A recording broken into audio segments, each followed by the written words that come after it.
Hi,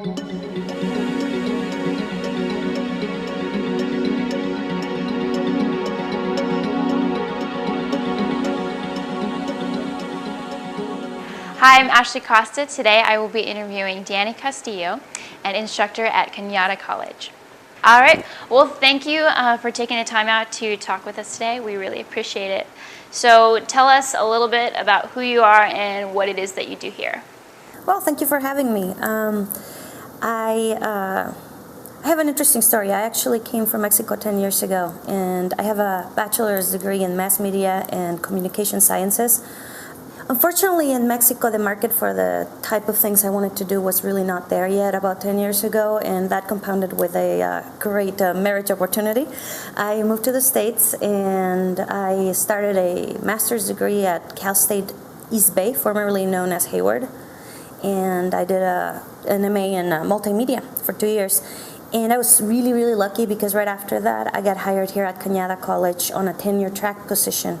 So, which means I got hired full-time with a tenure track. So after 4 years, I became tenured here at Cañada. And right now, I'm one of the 2 full-time faculty in the multimedia department. So I learned that you've been teaching some courses in Spanish. Can you tell me about those classes? Yeah, 3 years ago, our dean got a really good opportunity through the OICW down in Redwood City, in one of our downtown centers, to teach classes there. And since most of the people that went there were Spanish speakers, I said, well, I'd love to teach a Photoshop class in Spanish or a digital photography class in Spanish. And we started with one class, and it was really, really successful. And immediately we said, okay, so what can we do to get these guys on a little track and get them attracted to come up here and keep taking our classes? So we did this thing where we teach digital imaging, which is Photoshop. We teach digital photography, beginning, and we teach web design, beginning web design, all 3 in Spanish. And these are all at the same time when these guys are taking their ESL classes. Mm-hmm. So they're not, 2 years behind, because all the guys that take ESL classes, they're 2 years behind because they have to finish their ESL, track, and then they jump into whatever their career is going to be. Here, we give them the chance to start doing their training in Spanish. We do have textbooks in English, the software is in English, but the instruction is in Spanish. And then they come up here and then take the continuation classes in English, but they already have the vocabulary. Oh, that's great. So it works great. I understand. Can you tell us about one of your most successful students and where they are today? Oh, God. And from, one of your Spanish programs, that would be. Well, we actually have different success stories. I mean, from our Spanish speakers, we have. Oh, this is really funny.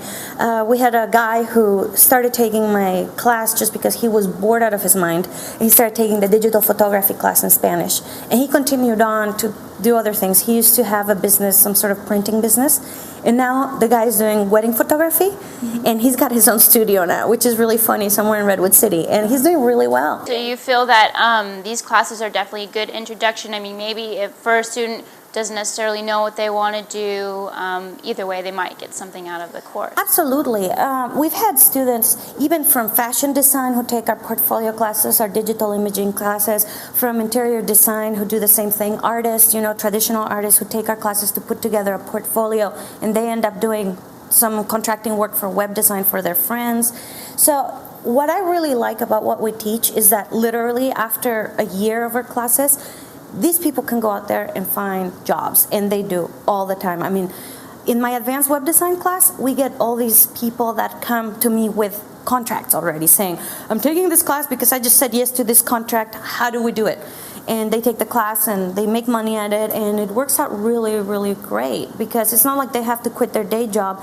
And in many cases, they do swap careers. I mean, we get everything from 16-year-old middle college students to people in their 70s wanting to learn how to make a website for their dog, literally. And they end up doing this for a living, or at least as a hobby or for a money-making hobby, which works out great, I think. What do you do to keep up with the current technology, to make yourself still useful, as an instructor? I have constantly kept updated. I have kept taking classes. As a matter of fact, I'm about to complete a second master's degree in interactive design and video game development through Savannah College of Art and Design, and I should be done in March, hopefully. And it's crazy out there. I mean, you really do have to stay updated, read a ton of stuff, go out and talk to people. And the most important, I do contracting, and I also work a little bit for different companies. I do web design, graphic design, interactive design, etc. Sometimes video game work, because I really don't think that it's honest to come and talk to students and tell them this is how you do it if you don't really know how it's done out there. You can't tell them how the industry is if you're not somehow involved. Okay, can you tell me a little bit about the company that you had, Public Studios? No, Spellblade Studios. Yeah, Spellblade Studios started back, 1999 or 2000. I started that with my husband, and I started as a video game and entertainment company. Eventually, through different things, he went off to another job, etc. And I took over the company, and it became more like a web design and graphic design company. And I kept that going for several years, and I ran it. It's actually a California corporation, full blown, blah blah blah. We have our accountant, our lawyer, etc.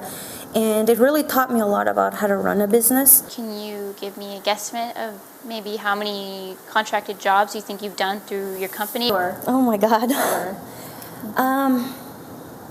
Over the past 9 years, I would say about 200. It's hard to say because I've taken on some very, very small projects and some very, very large projects. And large projects, of course, I sub-hire other team members to help out, sometimes even students. And sometimes when I have projects that are student viable, I put them out there and I tell the client, hey, you can get this done by a student. And I, spread the goodness, I guess, So how does a student succeed in this field? Lots of hard work. It's a thankless job. No, it's actually, and I tell my students this all the time. I tell them, 2% of you are going to make it big, and that is just because the other, 98% are really lazy. It's not because you're not talented. When I go promote my classes at high schools, one of the questions I get all the time, especially from teachers actually, what should the students take? What classes should the students take to be able to be ready for your classes? And I tell them, English, And they go, what? And students go, what? What do you mean English? And I'm like, okay, so you want to design video games? What do you think video game designers do? They read fantasy novels day and night. That's what they do. They watch Lord of the Rings. They watch, that's what they do. And I tell them, and you have to get really good at writing. So entry-level position for video game. You go video game tester. What do?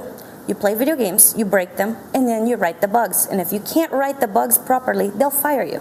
Mm-hmm. So English. And I tell them, take drawing classes, basic drawing classes. Drawing is not something you're born with. Like people think, oh my God, I can't draw. Drawing is a learned skill. Do you think a neurosurgeon just wakes up knowing how to operate on heads? No, they have to go to school and learn and practice. Same thing for drawing. So I tell them, and also turn things in on time. Always, always, always, always commit to only the things you can deliver and keep learning.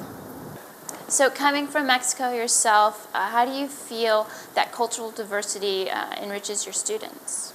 Oh God, I think that is possibly the most important and the most fun part of my job.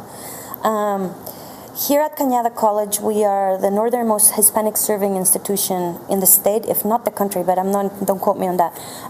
And we get a ton of Latinos here. And I mean, of course, I have a lot of fun because I teach my classes in English, but I talk to them in Spanish, so it really helps. But I think that bringing that cultural diversity into the types of projects really, really helps create new material. And that is what companies are looking for. They're looking for new ideas. Because if you have the same type of people coming with the same type of ideas all the time, there's only so much market for that. Mm-hmm. So by having people from diverse, socioeconomic backgrounds, from diverse cultures, from diverse everything, they really bring a lot of richness, and they really bump the level of whatever you're producing. In a classroom environment, it's a very safe place to start playing with that. One thing that I have encountered a lot as I teach Latinos especially is that many times as second generation Latinos, what they call the Generation X, 1.5 here in the States. So basically they were born here in the States or they were brought here very little, is that their parents come from a culture usually, that there aren't a lot of resources. So being creative does not bring money. Being creative is something you do for fun. And there is this widespread idea that creative jobs are not a good way to go. You know, becoming an artist, a digital artist, becoming a designer of any kind. That is not a photographer. That does not bring money. And the fact that I get these people in here at the beginning, it's almost like giving them permission to be creative. You should see it. It opens the floodgates. The stuff they come up with. Oh my God, it's amazing. And they just bring all their experience. And I mean, I've had students that are older also. I've taught students, you know, I had a 65-year-old Mexican lady who was also bored out of her mind probably and came and take my photography class. I would never think of taking photos like she did. They were photos from her eyes, from what she was seeing, her culture, her people. And everybody was just really amazed, you know, and we can always learn from each other like this. So I don't think anybody should ever be afraid to express their cultural background and their creative work. Where do you see your program evolving and the industry going? I think that there's a lot of room for growth, and I think that as long as students keep graduating and teachers keep updating themselves and we keep hiring great teachers with great talent and we keep hiring great people from industry and teaching them how to teach, we're going to be okay. There's a lot of work out there, and there's always a lot of work for people who are willing to work. So, and it's a beautiful industry. There's so much out there to do, and it's a lot of fun. Well, thank you so much for taking the time out to talk with us once again. Oh, you're welcome. It's been my pleasure. This has been another Industry Interviews presentation by Learning Bites.